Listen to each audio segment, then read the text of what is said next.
e hoje eu vim falar só de coisa boa. Quero te convidar para assistir ao Abrafarma Talks, porque eu vou receber aqui grandes nomes da saúde do Brasil para um bate-papo sobre as transformações que foram promovidas pela Abrafarma e o novo papel da farmácia na vida dos brasileiros. São 30 anos de história, inovando no jeito de cuidar. E a gente vai te contar tudo. Olá a todos, eu sou Mariana Godoy, nós estamos juntos no Abrafarma Talks, nosso mais novo canal de entrevistas sobre o varejo farmacêutico nacional. Estamos entrevistando personalidades, empresários, formadores de opinião que fazem parte dos 30 anos da Abrafarma e também do setor. Nós queremos dividir com todos vocês a incrível transformação das farmácias brasileiras ao longo do tempo e o papel das farmácias em favor da saúde de milhões de brasileiros. Neste segundo episódio, eu tenho a honra de receber uma dupla que conhece como poucos este setor. Vai ser uma conversa imperdível. Nós estamos aqui com o Alberto Serrentino, fundador da Varese Retail. Oi, Alberto. Oi, Mariana, prazer estar aqui. E também recebemos o Eduardo Terra, que é presidente da Sociedade Brasileira de Varejo e Consumo. Oi, Eduardo. Oi, Mariana. Para dinamizar a nossa conversa, sejam muito bem-vindos os dois. Eu vou fazer uma pergunta para cada um e depois, ao final, vocês dois dão uma mensagem especial aos nossos espectadores. Combinado? Ok. Então, vou começar pelo Alberto, para saber como é que o varejo mudou nesses últimos 30 anos. Olha, mudou enormemente. O negócio da farmácia ele foi amadurecendo, ele se formalizou. As redes e as operações eram basicamente locais, ao longo do tempo elas se tornaram regionais.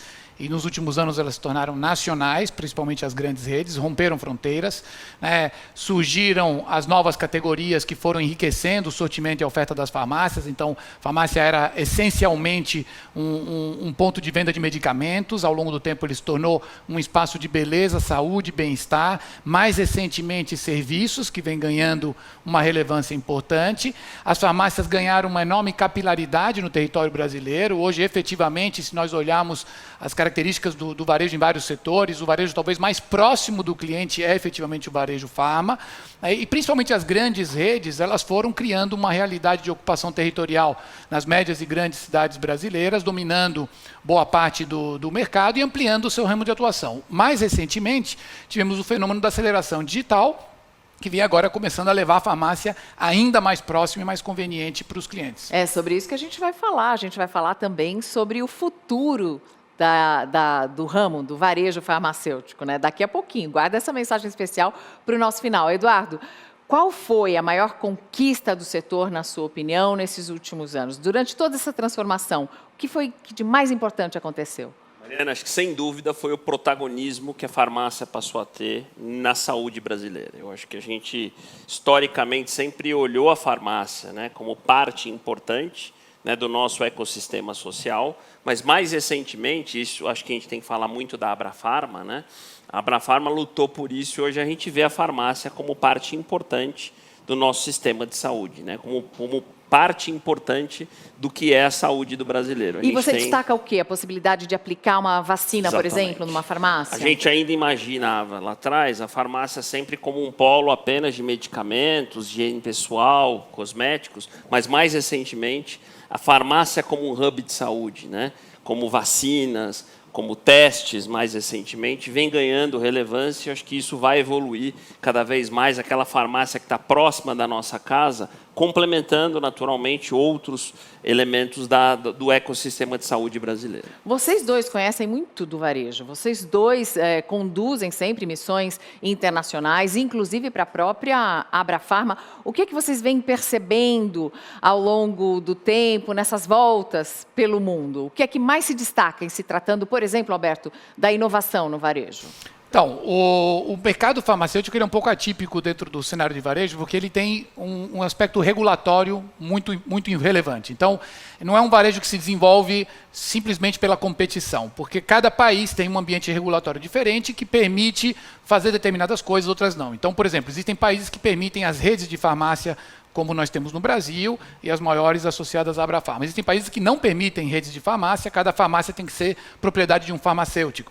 Então, ela acaba sendo muito mais limitada na inovação. Mas, em linhas gerais, o que nós estamos vendo é essa ampliação no papel da farmácia, se tornando efetivamente um hub de serviços de saúde, de beleza, de bem-estar, cada vez mais incorporando serviços de saúde e se tornando um elo importante da cadeia de saúde e o vínculo de confiança que ela tem e traz na relação com o cliente. A digitalização é uma agenda comum e desafiadora para todos os mercados e, obviamente, os níveis de maturidade e de intensidade de inovação variam muito de um mercado para o outro. Existem países, como nos Estados Unidos, por exemplo, onde a farmácia é um grande espaço de conveniência também. Então, ela tem uma carga muito grande de venda de alimentos para consumo imediato e uma oferta muito mais diversificada, enquanto que, por exemplo, na Europa, elas têm um viés muito mais voltado para saúde, bem-estar e beleza. Na China, a digitalização está muito acelerada, e assim como em Israel, onde você já tem os ecossistemas integrando completamente a cadeia de saúde. Como o Eduardo estava falando, a farmácia é efetivamente hoje um protagonista ativo na saúde de onde eles atuam. E com as características locais, né, de cada país. Você mencionou a China, falou dos ecossistemas de Israel. Como é que esses ecossistemas de saúde se inserem no varejo farmacêutico? Esse é um ponto importante, né, Mariana? A gente teve com a Abrafarma na China, a questão de 2 anos, justamente para entender, né, como os ecossistemas chineses, que são os mais maduros hoje, a gente tem isso também nos Estados Unidos com o modelo da Amazon, podem servir de inspiração e referência para o modelo brasileiro, né? Os ecossistemas, na verdade, são uma combinação de marketplaces, né, com uma série de outros elementos, como pagamentos, entretenimento, fidelidade, logística e uma série de coisas. Como o Alberto já colocou, a gente precisa lembrar que o nosso setor, o setor de farmácias, drogarias, tem uma série de regulações. Mas, no Brasil, a gente tem visto uma evolução, sim, da farmácia ligado a ecossistemas. Então, os marketplaces têm nascido. Então, a gente viu mais recentemente o anúncio de uma série de redes abrindo marketplaces. Outras têm participado de marketplaces de terceiros. Soluções de pagamentos, carteiras digitais, programas de fidelidade de coalizão. Então, você combinar programas de fidelidades com outros setores, soluções de logística para fazer você entregar, agora, né, com a pandemia, isso tornou muito importante, você garantir uma entrega rápida na casa do cliente, enfim. Então, os ecossistemas se tornaram uma agenda muito importante. Qual é o impacto para quem fica de fora de algo assim? Fundamental. Eu acho que o ecossistema, ou você se torna um, ou você tem que entender como participar dos outros. Eu acho que isso é fundamental, essa definição. Então, quem está nos assistindo, né, ou você tem uma estratégia de se tornar um ecossistema, e isso, para ser bem sincero, é para muito poucos, que isso é uma agenda estratégica importante, que demanda investimento, ou você precisa definir um roadmap, um caminho de como é que você vai participar dos ecossistemas existentes. A Covid-19 acelerou, claro, essa transformação digital no setor de saúde. Quero saber, na opinião de vocês, esse setor já se transformou o suficiente? Como é que essa pandemia realmente, efetivamente, tem impactado no varejo? Então, o processo de transformação digital, ou transformação do varejo, ele não é um tiro curto, é uma jornada. Ele começa e nunca mais termina, porque, na verdade, a aceleração nos processos de inovação desafiam as empresas a um aprendizado constante e a mudanças permanentes. Então, as empresas se acostumam a funcionar de uma maneira mais ágil, a incorporar tecnologias de uma maneira mais rápida e a olhar o tempo inteiro como tirar dores do cliente e como remover pontos de atrito ou capturar oportunidades, aproveitando, inclusive, novas formas e combinações e ferramentas. Então, ele não termina. O setor de farmácia, como todo o varejo, viveu um processo de aceleração brutal. A pandemia foi um gatilho fundamental para que caminhássemos alguns anos em alguns meses. Essa velocidade não diminuiu neste ano. Isso é um fenômeno global. O Brasil já tinha uma predisposição, mas em alguns setores a penetração digital era relativamente baixa e farmácia era um deles. Em um ano ela praticamente triplicou, nesse ano ela continua crescendo a um ritmo muito forte. Mas mais importante, estão mudando as maneiras de trabalhar, a cultura, a organização e o olhar para o cliente, com um uso inteligente de tecnologia. Então, isso é muito mais do que simplesmente quanto se vende ou não se vende em canais digitais. É a maneira como as empresas se relacionam com o cliente, e mesmo com as farmácias abertas durante a pandemia, a tecnologia permitiu que elas estivessem muito mais próximas, disponíveis e proativas na relação com os clientes. E o cliente e o consumidor, ele também deve ter mudado muito nesses últimos 2 anos, né? Eu imagino, um consumidor de um remédio, ele tem sempre uma urgência, né? Como é que a gente define essa jornada do consumidor durante a pandemia, pós-pandemia? Para onde é que o varejo deve olhar? Então, esse é o tema central, né? A jornada. E aí, muitas vezes, há uma confusão. A aceleração da digitalização do consumidor se deu muito mais na jornada do que no canal de compra. Porque quando a gente fala de farmácia, de fato, como o Alberto colocou, ainda há uma penetração muito baixa de pessoas que compram pela internet, por exemplo. Mas quando você olha a jornada como um todo, o que é a jornada? É todo aquele processo onde você pensa em comprar alguma coisa até você efetivamente comprar. A jornada hoje de compra ela se digitalizou bastante. Então, você quando pensa numa farmácia, você provavelmente vai fazer uma pesquisa no Google, você vai ter alguma interação com uma rede social, você vai ter alguma interação com o WhatsApp. Uma pesquisa que eu gosto bastante de citar, que foi feita no final do ano passado, uma pesquisa feita pela Accenture em parceria com o Facebook, mostra que 83% dos brasileiros afirmam que o WhatsApp participa de algum momento da jornada. Então, WhatsApp, rede social, Google, ferramentas digitais, elas estão presentes na jornada do brasileiro, não estou falando nem lá de fora. Então, a jornada mudou mais do que aonde a gente compra. Claro que mais para frente, provavelmente a gente vai estar comprando mais em marketplaces, em sites. Mas a jornada passou por mudanças importantes. E quando muda a jornada, você precisa mudar a sua estratégia de loja, de comunicação e de uma série de outros pontos. Então, baseado nisso que o Eduardo está dizendo, Alberto, quais são os novos canais de venda que o varejo farma deve apostar? Então, o varejo farma, como todos os segmentos, começaram a diversificar as formas de se chegar ao cliente. Eu costumo dizer que não é mais o cliente que vai à loja, a loja tem que ir até o cliente. Então, nós vimos coisas das mais simples, básicas e rudimentares, como colocar uma placa na porta da loja com um número de WhatsApp, deixar um smartphone dentro da loja e permitir que o cliente pudesse fazer pedidos para que o próprio time da loja entregasse na redondeza, até coisas muito mais sofisticadas, como um app, como uma plataforma, como um marketplace, ou como estar em múltiplos pontos para servir o cliente. No fundo, é um pouco do que o Eduardo estava falando. Se as jornadas dos clientes mudam e eles se tornam mais permeáveis à tecnologia, mais abertos e começam a experimentar mais e querer mais conveniência e diversidade nas formas de ser servido, quem serve ao cliente precisa embarcar em todas as alternativas e entender quais que funcionam e em quais há a resposta mais positiva. Então, na verdade, é um exercício permanente de experimentação e diversificação, mas hoje as farmácias servem clientes, além das lojas, nos sites diretos, nos apps que muitas vezes são transacionais, os próprios apps de terceiros, como os apps de delivery, os super apps, que se tornaram um atalho para quem não tinha uma plataforma de vendas online. O WhatsApp se tornou um canal extraordinário para conseguir acessar individualmente os clientes. O WhatsApp faz muito sucesso no Brasil. E o Brasil tem 120 milhões de usuários ativos de WhatsApp, com o maior engajamento no mundo em termos de tempo despendido no WhatsApp diariamente. Então, nós já tínhamos uma relação muito forte com o WhatsApp. Ele foi transformado num grande canal de venda, engajamento, relacionamento e personalização.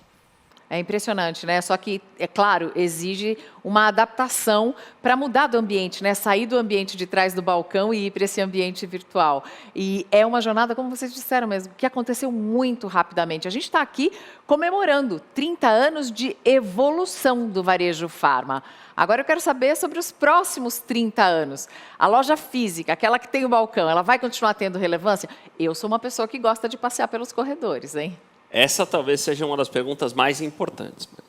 A loja física continua sendo essencial, relevante, mas não é mais aquela loja física do passado. A loja física ela precisa ser ressignificada. Ela vai ganhar um novo papel. Um novo papel.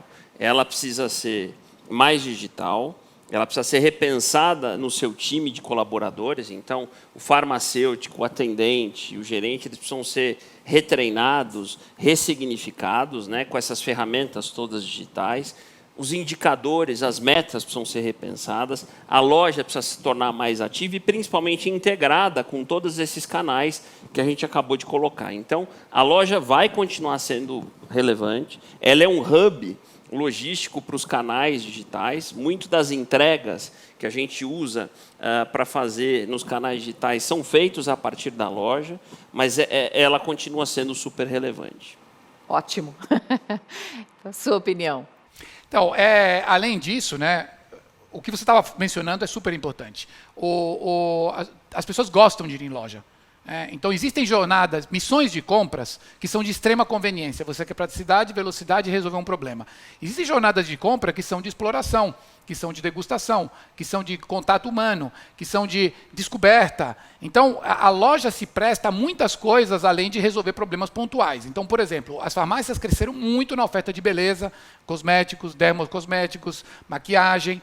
Nesse tipo de categoria, as mulheres principalmente, elas gostam de descobrir e experimentar. A venda consultiva é extremamente importante e fideliza. Então, no momento em que a cliente estiver numa missão de compras de descoberta, ou de inovação, ou de experimentação, socialização, ou até mesmo de passar tempo, ela vai querer ir na loja física. No momento em que ela quiser resolver um problema pontual, ela vai se apoiar em algum tipo de entrega muito rápida em plataformas digitais. E os serviços, nós estávamos mencionando antes, o quanto as farmácias estão se tornando um hub de saúde, inclusive com uma oferta crescente de serviços que vão desde diagnóstico, testes, exames, aplicação de injetáveis, e provavelmente chegaremos às miniclínicas, como já se chegou em outros mercados, dependem de espaços físicos. Então, como a farmácia está muito próxima do cliente, ela é extremamente conveniente, inclusive para a prestação de serviços, além de ser uma plataforma logística. Então, a loja ela só vai ter que ser transformada na visão que se tem dela, no papel que ela tem para o negócio e na maneira como ela é medida, mas ela continuará sendo extremamente relevante. E vai receber consumidores e clientes de tipos diferentes, né? Porque vai ter a pessoa que vai, como eu vou muitas vezes à farmácia, por um prazer, por uma conveniência, para descobrir alguma coisa nova no setor de cosmético, e tem aquele que vai doente, vai precisando de uma injeção, de um remédio, precisam ser ambientes separados, né? Quanta evolução do tempo em que a farmácia tinha só na porta aquela balança para a gente saber quanto estava pesando, né? Quantas mudanças. Vou fazer uma pergunta final para os nossos dois convidados. Eu quero saber quais são os 3 pontos, na opinião de cada um de vocês, que um varejista deve prestar atenção, deve olhar hoje, se ele quiser sobreviver no futuro e fazer sucesso e continuar bem no mercado nos próximos 30 anos. Tá. Bom, vou começar com os meus 3, que eu acho que são bem estruturais ou estruturantes, e que eu acho que cercam um pouquinho tudo o que a gente falou. O primeiro ponto é o varejo deve ter sempre o cliente no centro da discussão. Isso pode parecer simples, né, mas não é. Quer dizer, como a gente está falando de muita mudança, muita evolução, qualquer dúvida, olha para o cliente, deixa ele no centro da discussão e a resposta virá.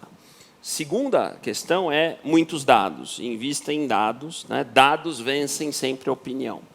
Dados demandam tecnologia, né? Então dados sobre cliente, dados sobre transação, vão sempre lhe dar a melhor resposta sobre o que fazer. E o terceiro, né, seja uma empresa que evolua e aprenda muito, né? Porque a gente está num mundo de muita desconstrução, muita evolução, muita transformação. A empresa que você tem hoje não vai ser a empresa de amanhã. Então você precisa estar numa empresa que consiga evoluir, que consiga se adaptar. Eu acho que nada que tem hoje vai servir para daqui a 2, 3, 4 anos. Então, a gente precisa ter uma empresa com capacidade de evolução, com capacidade de aprendizado e com capacidade de desconstrução. Então, acho que esses 3 pontos. O cliente no centro, um uso intensivo de dados e essa capacidade de evoluir, de aprender, eu acho que protegem qualquer varejista, farma, qualquer empresa de desafios futuros. Opiniões do Eduardo Terra, da Sociedade Brasileira de Varejo e Consumo. Quero a opinião do Alberto. Então, vou tentar complementar e não ser redundante em relação ao que o Eduardo já falou. Eu concordo com os 3 que ele colocou. Eu acrescentaria a questão da cultura. As empresas precisam proteger, fortalecer e desafiar a cultura à evolução, porque isso vai ser determinante de como ela desenvolve líderes capazes de navegar num ambiente de mudança e de instabilidade. O segundo ponto é ter uma visão estratégica em relação ao que significa a transformação dentro do seu negócio. Em que velocidade, com que nível de prioridades, com que nível de ambição, e as lideranças têm que estar alinhadas na mesma página para que a execução possa funcionar. E a terceira é a disciplina, porque eu acredito que tanto do ponto de vista estratégico como de execução operacional, empresas que não tenham foco, disciplina, elas se perdem nas iniciativas. Então, eu acho que, complementando os que o Eduardo falou, esses 3 dão um belo conjunto de desafios para as empresas. Dentro disso tudo, uma dúvida pessoal minha. O farmacêutico continua sendo essencial? Sem dúvida. Assim como a loja, ele continua essencial, mas ele precisa ser ressignificado, né? Ele precisa também ter um olhar sobre todo esse processo de transformação digital. Então, ele precisa olhar para a tecnologia, entender que ela é ferramenta, E a tecnologia vai trabalhar junto com ele, não contra ele. O profissional da farmácia evoluir junto com o ambiente. À medida que a farmácia se torna um hub de saúde, o farmacêutico se torna mais estratégico, porque efetivamente ele é um elo de confiança, segurança e, inclusive, de conformidade ao ambiente regulatório. Mas eu estou com o Eduardo, né? Assim como todo o negócio de varejo está sendo transformado, os profissionais de varejo precisam mudar a maneira como enxergam, usam dados, tecnologia, inteligência, e não basta só o bom atendimento ao cliente, é preciso fazer isso empoderado por mais tecnologia. Obrigada, Alberto. Obrigada, Eduardo Terra. Para ficar por dentro de tudo, não perder nenhum capítulo, se inscreva no nosso canal, deixe o seu like e assine também as notificações. É só apertar aí no sininho. Para quem perdeu a estreia, vale a pena conferir o bate-papo com o Sérgio Mena Barreto, CEO da Abrafarma. Obrigada pela companhia. Até a próxima.